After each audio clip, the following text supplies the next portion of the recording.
सबसे पहले तो भारती जी आपको, मेरे दोनों आदरणीय को पैनलिस्ट और आपके चैनल के सभी प्यारे प्यारे दर्शकों को भारतीय जनता पार्टी की तरफ से मेरे यानी डॉक्टर आशीष का प्यार भरा नमस्कार। भारती जी, ये देश की जनता देख रही है कि अजब अलबेली पार्टी जो भ्रष्टाचार मिटाने के ध्येय से आई थी, इंडिया अगेंस्ट करप्शन से पैदा हुई थी और खुद को कट्टर ईमानदार कहती थी, कैसे एक एक करके इनके नेता भ्रष्टाचार के आरोप में ही लिप्त पाए जा रहे हैं। ये वो पार्टी है और ये वो अरविंद केजरीवाल है जो कहा करते थे कि अगर किसी नेता के ऊपर कोई एलिगेशन लगे तो सबसे पहले उसको देना चाहिए रेजिग्नेशन, ताकि निष्पक्ष जांच हो, उसके बाद होनी चाहिए इन्वेस्टिगेशन। तो आज कहां गया इनका अपना फॉर्मूला? दूसरों के मापदंड को छोड़ दीजिए, कोई एक जवाब, एक वजह बता दीजिए। ईडी, बीच में मत बोलिए शुभम जी, बीच में मत बोलिए शुभम जी। ईडी इनको बार बार कह रही है कि देखिए अरविंद केजरीवाल जी, कुछ साथी आपके पकड़े गए हैं। शुभम जी थोड़ा सा धैर्य रखिए, आपको मौका दिया था मैंने, अब उनको बोलने दीजिए। जी बोलिए। जी, ईडी बार बार अरविंद केजरीवाल जी को कह रही है कि अरविंद केजरीवाल जी, कुछ साथियों ने आपके नाम लिए हैं। आपका कोई साथी कहता है कि आपके घर पे मीटिंग हुई, कोई साथी कहता है आपके हाथ में 45 लाख का चेक रखा गया, कोई कहता है कि अरविंद केजरीवाल ने फेस टाइम पे बात कराई मेरे से, इसके सहयोगी ने कराई। ऐसे बहुत सारे इल्जाम आपके ऊपर आ रहे हैं। आपसे विनती है कि आइए जांच में सहयोग कीजिए। लेकिन क्या बड़ी त्रासदी है इस देश की कि कॉन्स्टिट्यूशनल पद पे बैठा एक व्यक्ति दूसरी कॉन्स्टिट्यूशनल एजेंसी के ऊपर इल्जाम लगाता है और कहता है तुम्हारे समन ही इलीगल है, जो कि कोर्ट ने तमाचा मार दिया अरविंद केजरीवाल जी के इस बयान को और यह कह दिया कि भैया अगर समन इलीगल होते तो तुम्हें समन से भागने के लिए, सजा देने के लिए 174 के रूल को लगाना नहीं पड़ता और उससे बचने के लिए तुम्हें बेल नहीं लेनी पड़ती। आज दौड़े दौड़े भागे भागे भगोड़े की तरह अरविंद केजरीवाल छुपते फिर रहे हैं ईडी से और आज वो बेल पे बाहर है। इससे ज्यादा शर्मनाक बात और क्या होगी इस कट्टर ईमानदार पार्टी के लिए।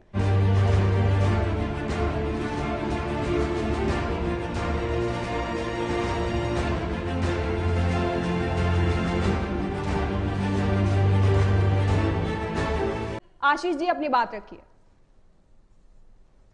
देखिएगा, मैं घोर ऐतराज करता हूं क्योंकि आपके जैसे बड़े चैनल नेशनल मीडिया पे बैठ के यहां पे शुभम जी भारतीय जनता पार्टी को भला बुरा कहें, मैं कहूंगा मैं उसका बुरा नहीं मानता एक बार को। बोलिए आशीष जी। जब ये भारत की न्याय प्रक्रिया को, न्याय प्रणाली को, सुप्रीम कोर्ट को ये इस तरह से झूठा और बेबुनियाद कह देते। बोलिए आशीष जी। भारती जी, शुभम जी चाहते ये हैं कि चर्चा का कोई निष्कर्ष ना निकले क्योंकि आपके और मेरे पहले सवालों के इनके पास जवाब है नहीं। ये नहीं बता पाएंगे कि क्यों ये लिक्वर पॉलिसी लाए। ये मैं कह रहा हूं हमारे पहले सवालों के इनके पास जवाब नहीं है, इसलिए ये चर्चा को डिरेल करना ही चाहेंगे क्योंकि इनके पास ये जवाब नहीं है कि जब लिक्वर पॉलिसी लाए तो क्यों लाए, क्या जरूरत थी उसको लाने की, क्या जरूरत थी 12% होलसेल डिस्काउंट को, इनको रिन्यूमरेशन को बढ़ाने की, क्या जरूरत थी करोड़ों रुपए बिजनेसमैन के माफ करने की, क्या जरूरत थी एज 25 साल से 21 साल करने की, क्या जरूरत थी पिंक ठेके खोलने की, क्या जरूरत थी ड्राई डे 21 से 3 करने की, और क्या जरूरत थी इनको ऐसे में ये समझेगा कि रेस्टोरेंट को 3 बजे तक दारू परोसो कहने की, एक के साथ एक फ्री देने की। इसलिए दिल्ली की जनता चुन के इनको लाई थी कि शराब के अंदर डुबो दें हमारे देश के भविष्य को। एक भी सवाल का जवाब नहीं है इनके पास। जवाब नहीं है कि मनीष सिसोदिया ने कुल मिला के जब पकड़ में आए 170 सिम उनके और उनके सेक्रेटरी ने क्यों बदले। इनके पास जवाब नहीं है कि के कविता ने 10 मोबाइल फोन क्यों बदले। इनके पास जवाब नहीं है किसी भी बात का आपकी और मेरे। तो ये डिरेल करने के अलावा क्या करेंगे। और जब ये हमारी न्याय प्रणाली को इस तरह से कहते हैं कि कोई केस ही नहीं है, अरे भैया कोई केस नहीं है तो जरा ये बताओ कि उनको जेल किसने भेजा, बीजेपी ने भेजा कि कोर्ट ने भेजा। ये बताओ कि जब आप नीचे से ऊपर तक हर कोर्ट में एड़ियां घिस चुके और आपको मनीष सिसोदिया को डिप्टी चीफ मिनिस्टर को 1 साल के बाद भी बेल नहीं मिली, तो क्या कोर्ट भी हमारी बात मान रहे हैं। आपको कोर्ट पे भी भरोसा नहीं, मान लीजिए बीजेपी पे तो नहीं है, मान लीजिए ईडी पे भी नहीं है, तो आप ये कहना चाहते हैं कि आपको इस देश की न्याय प्रक्रिया पे भी भरोसा खत्म हो गया है। अगर ऐसा है तो फिर तो कौन न्याय करेगा। अगर आपको न्याय पे से भरोसा उठ जाएगा तो ऐसे में भारती जी ये क्या प्रेसिडेंट सेट कर रहे हैं। जब इनको ईडी के साथ सहयोग करना चाहिए। ईडी ने अभी इनको कभी गिरफ्तार करने के लिए नहीं बुलाया, ईडी ने कभी नहीं कहा हमें तुम्हें गिरफ्तार करना है। ये अपनी मनगढ़ंत बातें चल रहे हैं, अपना विक्टिम कार्ड प्ले कर रहे हैं, पॉलिटिकल वेंडेटा का कार्ड चल रहे हैं। ईडी ने तो ये कहा कि हमें आपका जांच में सहयोग चाहिए ताकि हम असली गुनहगार को पकड़ सके, और ये कहते हैं कि ऐसा तो कुछ हुआ ही नहीं।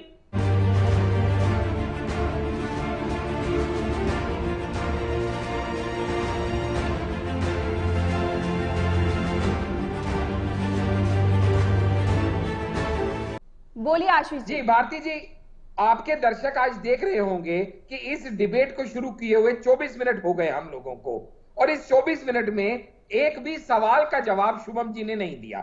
उनको सिर्फ अरविंद केजरीवाल के ऊपर निबंध की 4 लाइनें याद करा दी गई हैं, मैं और मेरा केजरीवाल, वो रटी रटाई लाइनें आती हैं, आप बोल रहे हैं। अरे बाबा, अपनी बारी में बोलो ना, क्या हो जाता है तुमको?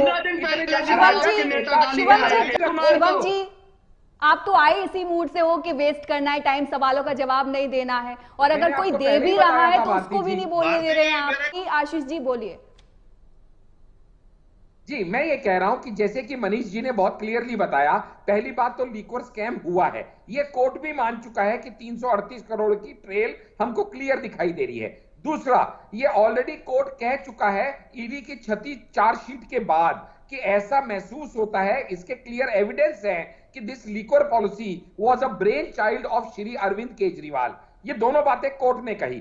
तीसरी बात, मनीष सिसोदिया को या संजय सिंह को जमानत कौन नहीं दे रहा? कोर्ट नहीं दे रहा। ना तो इसमें बीजेपी का लेना देना है, ना ईडी का लेना देना है। तो अगर ये कोर्ट की अवमानना करते हैं तो ये इनको देखना है। राउज एवेन्यू कोर्ट के समन को भी ये ऑनर नहीं करना चाहते थे, तो ये सेशन कोर्ट में चले गए उसके अगेंस्ट, उन्होंने भी इनकी बात परे फेंक दी। और ये समझ लें कि वो साउथ लॉबी जो के कविता, जिसके साथ शरत रेड्डी और मगुंगता श्रीनिवास रेड्डी और राघव मगुंगता, ये 4 लोगों से ये साउथ लॉबी बनती है। तो इसमें से शरत रेड्डी और राघव मगुंगता ऑलरेडी अप्रूवर बन चुके हैं। ठीक है। और दूसरा, इस साउथ लॉबी को रिप्रेजेंट करता था अरुण पिल्लई और अभिषेक बेनपल्लई, और दूसरा ये बाची बाबू जो सीए है, तो ये सीए भी अप्रूवर बन चुका है।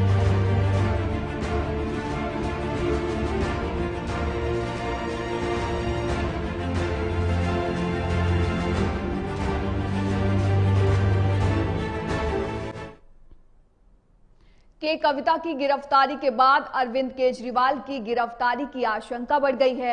ईडी दिल्ली शराब घोटाले में ठोस सबूत होने का दावा कर रही है। देखिए रिपोर्ट।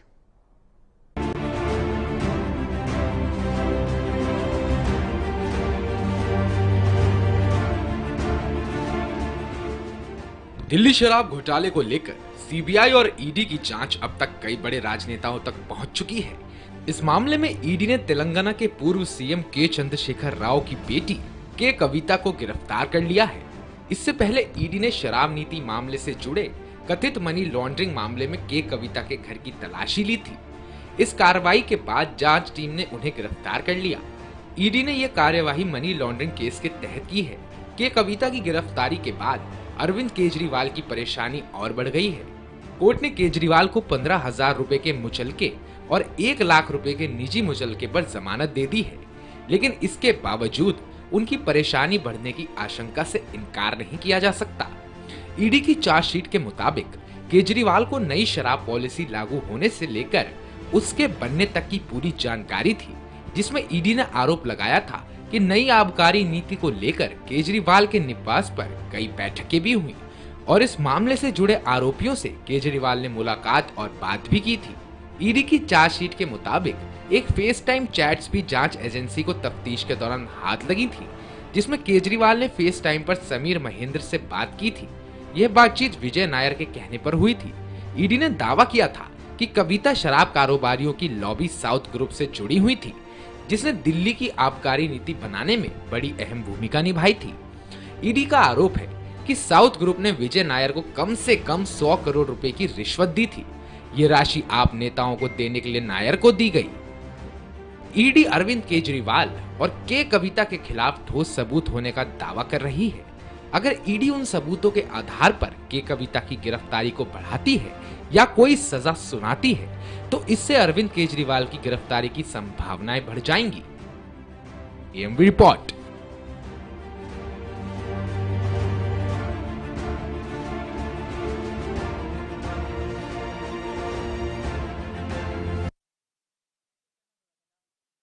तो के कविता की गिरफ्तारी के बाद अब केजरीवाल की गिरफ्तारी की आशंका बढ़ गई है। इस पर हमने आपको रिपोर्ट दिखाई थी और देखिए किस तरीके से शराब नीति जो है वो एक बार फिर से चर्चा में आ गई है और उसमें एक के बाद एक आम आदमी पार्टी के नेता जो है वो फंसते जा रहे हैं। पहले आपने देखा मनीष सिसोदिया, संजय सिंह और अब केजरीवाल पर भी गिरफ्तारी की तलवार लटक रही है। वहीं इस पर विस्तार से चर्चा करने के लिए हमारे साथ खास मेहमान जुड़ रहे हैं डॉक्टर आशीष मिश्रा, नेता बीजेपी के, और साथ ही साथ मनीष गुप्ता, राजनीतिक विश्लेषक हमारे साथ जुड़ गए हैं। शुभम त्रिपाठी, नेता आम आदमी पार्टी के, हमारे साथ जुड़ गए हैं। आप तीनों का बहुत बहुत स्वागत है। और सबसे पहले मैं शुभम जी आपके पास आते हुए, आज जो है वो के कविता की कल गिरफ्तारी हो गई थी और अब इसके बाद ये आशंकाएं लगाई जा रही हैं कि अब केजरीवाल की भी गिरफ्तारी जल्द से जल्द हो सकती है। इस पर आपका एक कमेंट।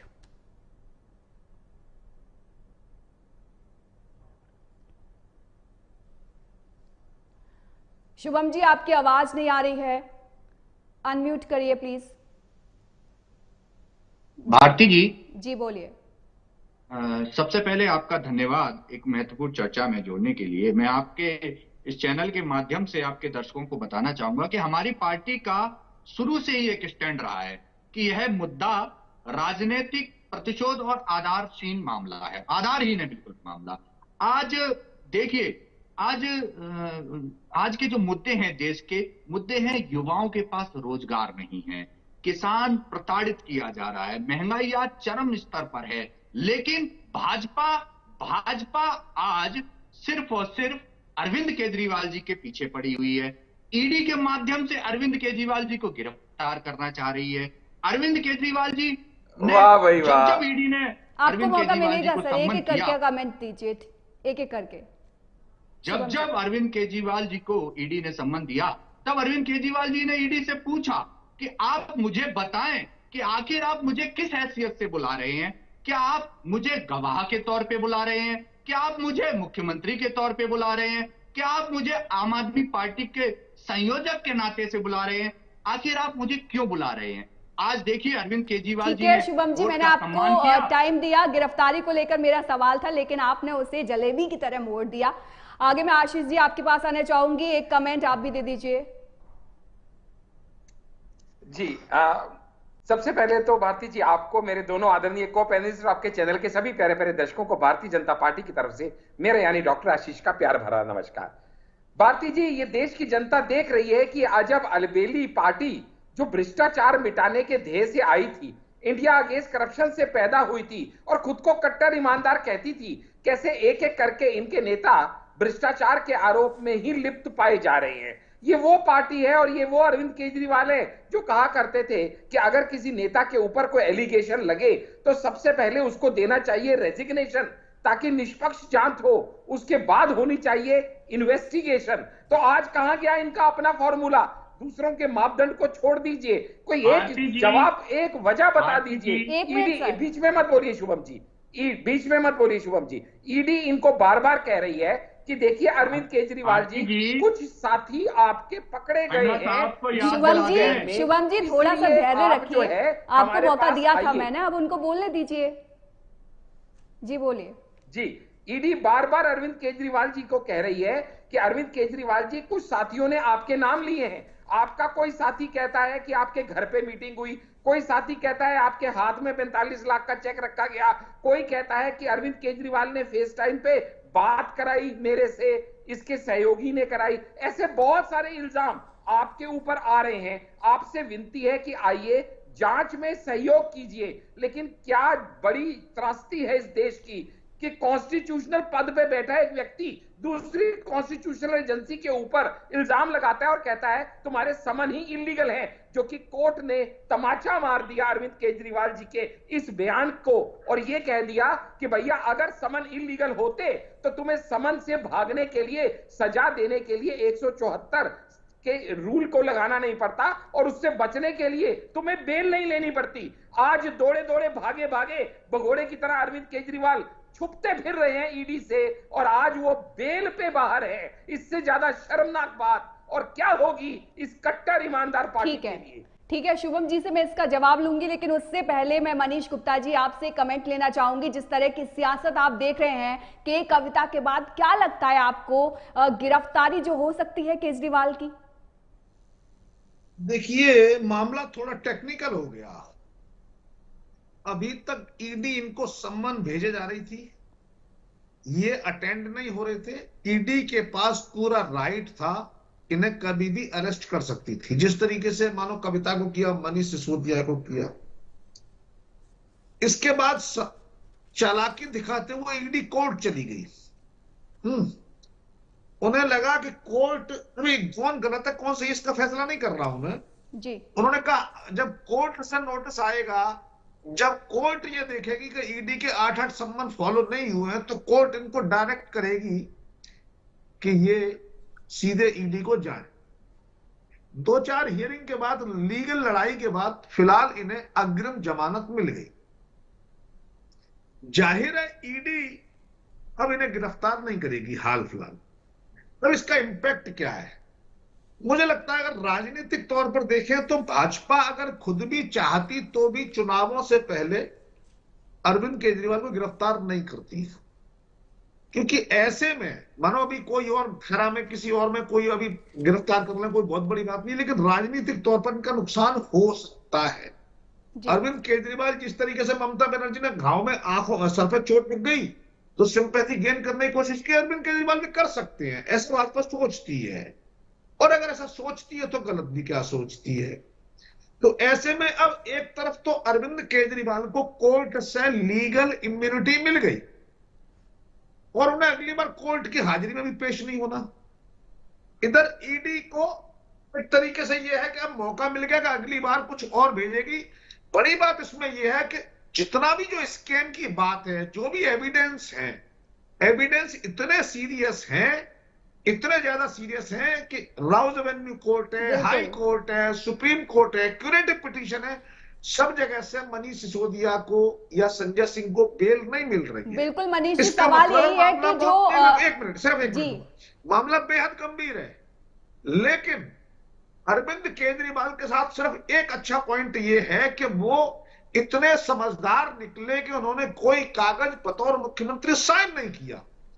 इस बात को लेकर बड़े मजे ले रहे हैं कि भाई मैंने कहां साइन किए हैं, जैसे कहते हैं मनीष सिसोदिया के पास पैसा कहां मिला है। अब अगर इनके ऊपर मनी लॉन्ड्रिंग का चार्ज अगर ये ईडी लगाती है तो इनके पास दूसरी धारा में गिरफ्तार करने का राइट हो जाएगा।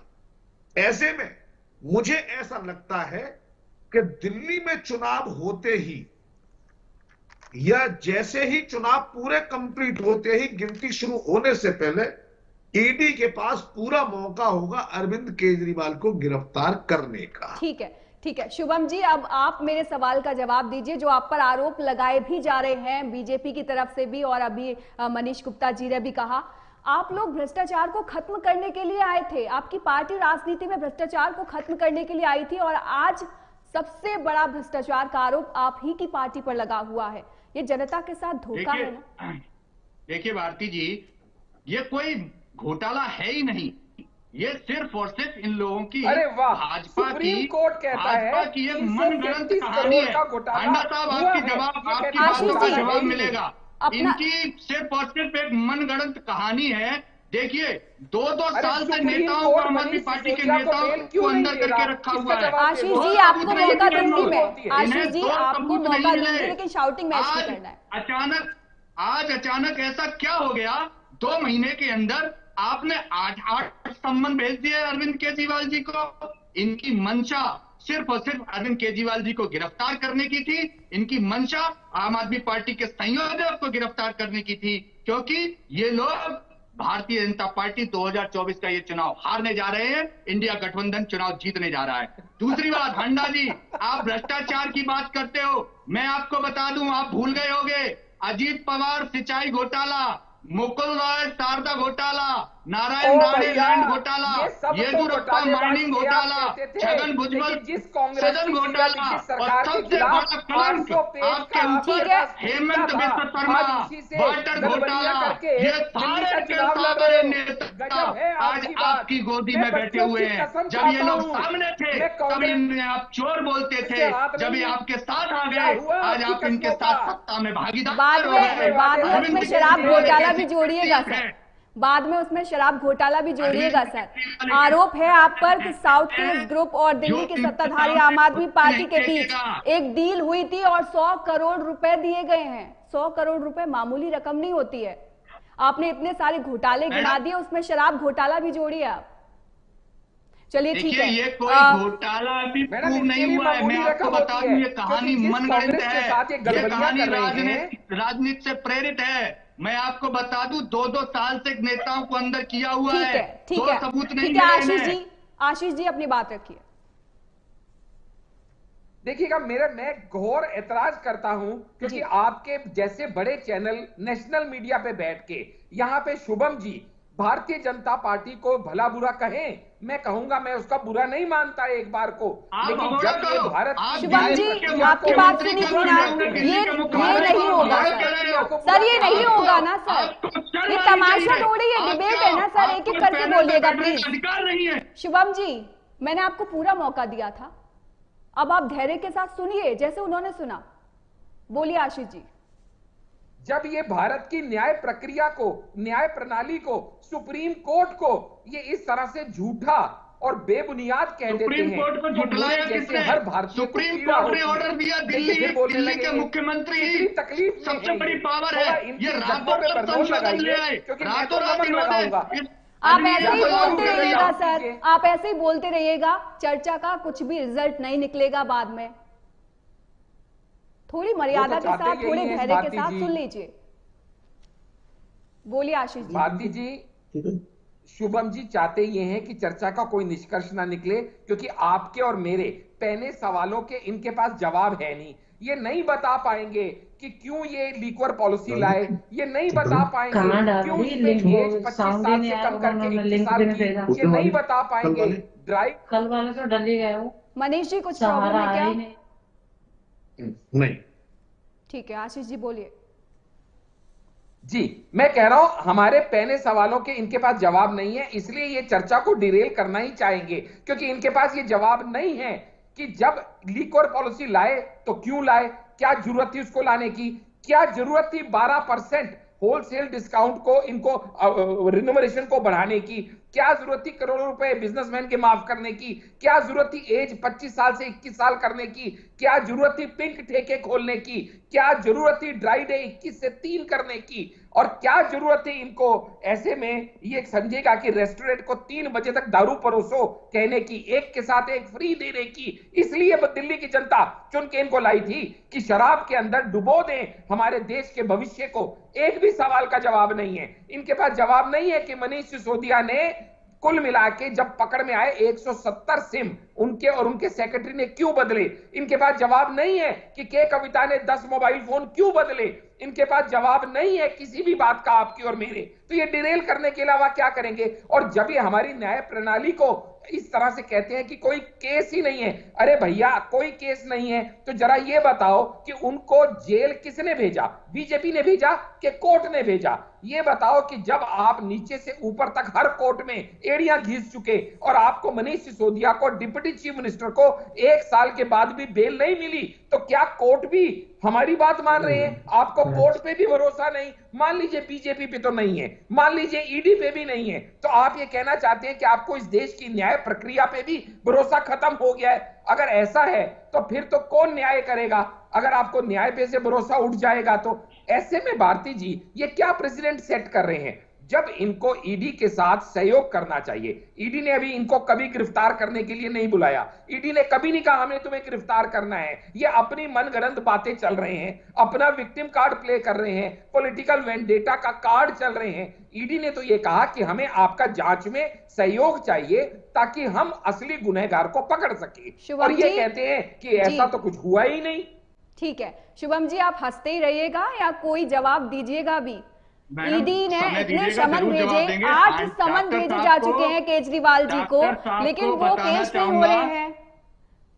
डॉक्टर साहब को बताना भाग क्यों चाहूंगा रहे हैं? उनकी जानकारी के लिए, ईडी एक जांच एजेंसी है, कोई न्यायिक संस्था नहीं है। हम कोर्ट का पूरा सम्मान करते हैं। भैया, कोर्ट में आज हम ओ पेश मेरे हुए, भाई, क्या हो कोर्ट गया का तुमको? पूरा सम्मान कोर्ट करते ने हैं। उनको और ये ईडी लोग का ऐसे सम्मान लोग नहीं हैं, करते हैं सर ये आप। लोग नहीं, ऐसे नहीं। लोग हैं जो बेल कौन नहीं न दे तो रहा? बेल जनतंत्र का रिजेक्ट सम्मान सुप्रीम कोर्ट ने करते की मनीष हैं, सिसोदिया न की। लोकतंत्र का सम्मान क्यूरेटिव करते पिटीशन हैं, सुप्रीम न कोर्ट ने ये रिजेक्ट आप ये बताइए, ईडी ने आशीष थोड़ी जी, की। आशीष जी मैं पूछ रही हूँ, शुभम जी आप ये बताइए, ईडी क्या लोकतंत्र का हिस्सा नहीं है? उसका सम्मान नहीं बिल्कुल। करेंगे आप? लेकिन ईडी एक ऐसी जांच एजेंसी बन चुकी है जो भाजपा के ये नहीं नेताओं करते। के ड्राइंग रूम से चलाई जाती है।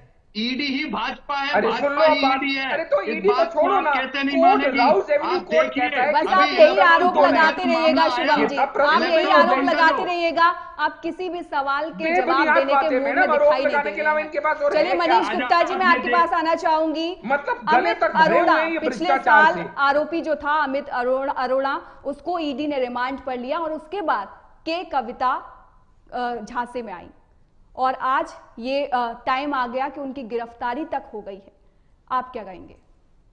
आती जी, आज का विषय था के कविता, है ना? के कविता को गिरफ्तार किया, क्यों? क्योंकि के कविता का जो फेस था उसका नाम था अरुण रामचंद्र पिल्लई। ये कौन था? ये उनकी जो शेल कंपनियां थी उसका ये फ्रंट फेस था। के कविता को गिरफ्तार करके इनकी आपस में मुलाकात करवानी है अरुण रामचंद्र पिल्लई से। अब ऐसे उनके 3 लोग हैं, इन 3 लोग मिलकर एक साउथ ग्रुप बनाते हैं जिसने 100 करोड़ रुपए दिए। एक अरविंद केजरीवाल जी बड़ी अच्छी बात कहते हैं, वो कहते हैं कि हमारे यहां से एक पैसा बरामद नहीं हुआ। बिल्कुल ठीक कहते हैं, बिल्कुल ऐसी बात है मानो कोई डकैती करके आया और जो सामान चुराया उसमें सोना चांदी वो किसी सुनार के यहां रखाया। अब कहता है मेरे घर में चेक कर लो, मेरे घर में तो 6 मफलर मिलेंगे। तो क्या वास्तव में डकैती नहीं हुई? यहां 2 अपराध हुए हैं, पहला डकैती भी हुई है और दूसरा चोरी का धन किसी दूसरे ने संभाला है और तीसरा उसको कन्वर्ट करके आप अपने यहां लाए। ये तीसरा गुना। आपकी गोवा की रैली के खर्चे अंडर इन्वेस्टिगेशन है जिनका जवाब अरविंद केजरीवाल से लेना है। तो अरविंद केजरीवाल पर यह गुनाह नहीं है कि उन्होंने मनी लॉन्ड्रिंग के लिए पैसे मंगाए, नहीं, उन्होंने मनी लॉन्ड्रिंग के पैसे का इस्तेमाल किया और वहां वो बच नहीं पा रहे। अगर अरविंद, हम समझते हैं कि उन्हें कुछ पता नहीं है, तो ऐसा नहीं है। अरविंद केजरीवाल अंदर ही अंदर डरे हुए हैं। जो मैं मानता हूं सब भाजपा की साजिश, कोई ऐसा स्कैम है नहीं, ये सब भाजपा झूठ बोल रही है, मानता हूं ऐसा ही होगा। सुप्रीम कोर्ट भी अगर जमानत नहीं दे रही तो सुप्रीम कोर्ट भाजपा से मिली हुई है, ऐसे कह सकती है आम आदमी पार्टी। पर यह तो सच है कि अगर एक बार अरविंद केजरीवाल जी अंदर गए तो उन्हें जमानत नहीं मिलेगी, और अगर जमानत नहीं मिली तो 2, 3, 4 साल के लिए गए, राजनीतिक करियर खत्म। इनका जो पैसा है वो इनके दोस्त रिश्तेदार लूट ले जाएंगे, पार्टी की स्थिति खराब होगी। अरविंद केजरीवाल जी को काटना चाहूंगा, डर रहे, एक रास्ता है तो वो क्या करते हैं? अभी जवाब दूंगी शुभम त्रिपाठी आपसे। कैसे करके, कैसे भी करके, सबसे पहले मुझे जेल नहीं जाना है। वरना जब मनीष सिसोदिया जब जा रहे थे तो कह रहे थे जेल के ताले टूटेंगे, मनीष सिसोदिया छूटेंगे। अरे भाई मनीष सिसोदिया तुम संघर्ष करो, तुम्हारे परिवार की चिंता मैं करूंगा। हमारे भगत सिंह को, गुप्ता जी, मैं आपका सम्मान करते हुए, ठीक है शुभम जी से एक छोटा सा जवाब मैं ले लेती हूँ। और शुभम जी ये भी बताइएगा कि आप ना जो केजरीवाल हैं उनको मोदी का बहुत बड़ा चैलेंजर आप बताते हैं, लेकिन ये कैसा कंपैरिजन है? एक तरफ केजरीवाल अदालतों के चक्कर काट रहे हैं, दूसरी तरफ मोदी जी हैं वो जनता की अदालत में है। मैडम, मैं आपके मनीष गुप्ता जी की बात का सम्मान करते हुए कहूंगा, एक रास्ता है इन सब से छुटकारा पाने का। रास्ता यह है कि अरविंद केजरीवाल भाजपा ज्वाइन कर जाएं। क्यों? जैसे अजीत पवार कर गए, जैसे मुकुल रॉय कर गए, जैसे और लोग कर गए। आप देखिए आज इलेक्ट्रॉल बॉन्ड वाला जो मामला आया है, 2 दिन पहले ईडी लो की जब इलेक्ट्रॉल बॉन्ड में आ गए और तो उसके भैया बाद अरविंद केजरीवाल के ना इलेक्ट्रॉल 50 बॉन्ड स्कैम है मेरे पास ठीक है। गिनवाने को, और वो लेकिन आज मैं गिनवा नहीं रहा ईडी क्योंकि की ये कविता और ईडी दीपक की स्कैम में क्लियरेंस रहने हैं। नहीं आशीष जी, होते। एक मिनट। ये और गुप्ता जी मैं आपको बताना चाहूंगा, इनकी आप जैसे कह रहे थे कि अरविंद केजरीवाल जी गए 2-4 महीने के लिए, 2-4 साल के लिए अंदर, ये लोग चाहते ही यही है कि जो मोदी, नरेंद्र मोदी के सामने अगर आज कोई डट के खड़ा है तो पूरे देश में अरविंद केजरीवाल खड़ा है, जिसने कभी घुटने नहीं टेके। अजीत ये छोड़िए चाहते हैं साहब, अरविंद केजरीवाल जी इसका अंदर हो किससे जाए, मुकाबला कर जेल रहे के हैं अंदर आप? इन्हें जबरदस्ती कोई तो भेजना चाहते कंपैरिजन हैं का स्तर ताकि ये आशीष लोग जी, आएंगे आसानी आपके से पास। आसानी से अपनी सरकार बना सके। और मैं आपको बताना चाहूंगा, अरविंद केजरीवाल जी एक ऐसी चट्टान है, जब तक शुभम जी, ये तब शुभम तक जी, खड़े रहेंगे। शुभम जी, आप इसका जवाब तो आपने नहीं दिया मनीष गुप्ता जी के सवाल का, लेकिन मेरा जवाब तो दे दीजिए। जवाब ये किसी का कैसा नहीं देंगे, वो सिर्फ कंपैरिजन भाषण है? देंगे। ये कैसा अरविंद केजरीवाल के कंपैरिजन ऊपर है जहां कविता एक लिखिए, तरफ बताएंगे। केजरीवाल अदालतों के चक्कर काट रहे हैं, दूसरी तरफ पीएम मोदी जनता की अदालत में, और आप कहते हैं कि बहुत बड़े देखिए मैडम, चैलेंजर है केजरीवाल कलम भी इनका, मोदी के कागज सामने। भी इनकी, कुछ भी कह लीजिए। नरेंद्र मोदी अगर आज जनता की अदालत में खड़े हैं तो आज लाखों करोड़ों बेरोजगारों के ऊपर, लाशों के ऊपर खड़े हुए हैं। आज किसानों को ठीक। गोली चलवाकर ये अजीत जनता की छोड़िए, अदालत में आप- खड़े हुए हैं। ठीक है, आप आशीष क्या जी दिल्ली बोलिए। चलाएंगे? आशीष जी आप बोलिए। मुकाबला करेंगे? बोलिए आशीष जी जी। भारती जी, आपके दर्शक आज देख रहे होंगे कि इस डिबेट को शुरू किए हुए 24 मिनट हो गए हम लोगों को, और इस 24 मिनट में एक भी सवाल का जवाब शुभम जी ने नहीं दिया। उनको सिर्फ अरविंद केजरीवाल के ऊपर निबंध की 4 लाइनें याद करा दी गई हैं, मैं और मेरा केजरीवाल, वो रटी रटाई लाइनें आती हैं, आप बोल रहे हैं। शुभम जी, अब बोलने दीजिए। हेमंत बिश्व शर्मा को गोदी में क्यों बिठाया? अरे बाबा, आप अपनी बता बारी दीजिए में बोलो अजीत ना, पवार को, क्या हो जाता है जो तुमको? 15 दिन इतने पहले जल्दी शुभम भाजपा जी, के नेता गाली शुभम दे जी, रहे थे। टाइम बहुत आप कम बता है। दीजिए, शांति रखो। शुभम जी, आप तो आए इसी मूड से हो कि वेस्ट करना है टाइम, सवालों का जवाब नहीं देना है, और अगर मैंने कोई आपको दे पहले भी ही रहा बताया है था, तो उसको भारती भी जी। नहीं बोलने दे रहे हैं आप। देखिए मनगढ़ंत कहानियां, मनगढ़ंत धैर्य कहानियां रखिए थोड़ा सा, आपके धैर्य के चैनल साथ पर सुनिए, लगातार धैर्य के साथ करेंगे। सुनिए, मैं एक एक करेंगे। करके सबके पास आऊंगी। आशीष जी बोलिए। जी, मैं ये कह रहा हूं कि जैसे कि मनीष जी ने बहुत क्लियरली बताया, पहली बात तो लिक्वर स्कैम हुआ है, ये कोर्ट भी मान चुका है कि 338 करोड़ की ट्रेल हमको क्लियर दिखाई दे रही है।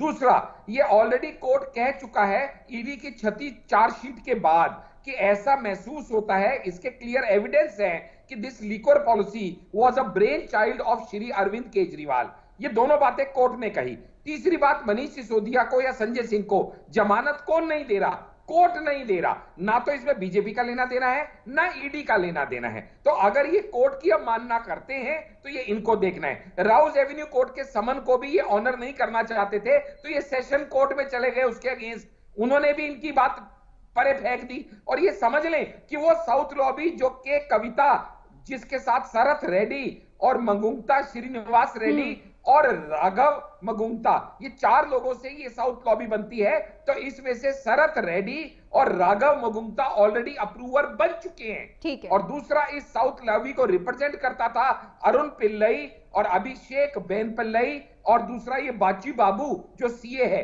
तो ये सीए भी अप्रूवर बन चुका है। ठीक है, आप जल्दी जल्दी से एक एक कमेंट आप सभी का ले लेते हैं, और मनीष जी आपके पास आना चाहूंगी, आप कुछ कहना चाह रहे थे। मैं ये बात पूछना चाह रहा था शुभम त्रिपाठी जी से, मत पूछिए सर, वो जवाब नहीं देंगे।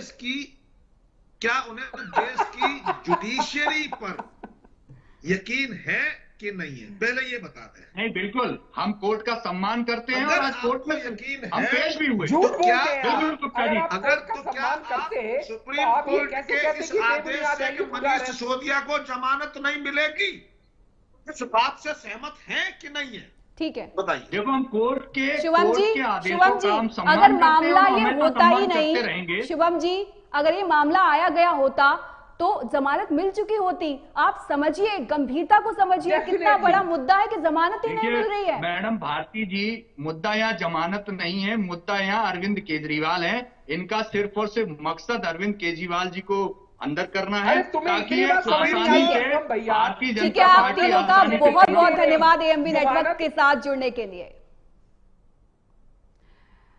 तो हमने बहस की और तमाम चर्चाएं उसमें की गई और अब आने वाले समय में पता चलेगा कि आखिरकार केजरीवाल की गिरफ्तारी होती है कि नहीं, क्योंकि ईडी के पास तमाम सबूत हैं और जो सबूत हैं वो काफी पुख्ता हैं और जिसके आधार पर ईडी एक के बाद एक गिरफ्तारी करती जा रही है। और इस गिरफ्तारी की जो खासियत है वो ये कि इसमें जमानत भी जब्त हो चुकी है। फिलहाल इस बुलेटिन में इतना ही। देश और दुनिया की तमाम खबरों के लिए आप देखते रहिए AMV नेटवर्क।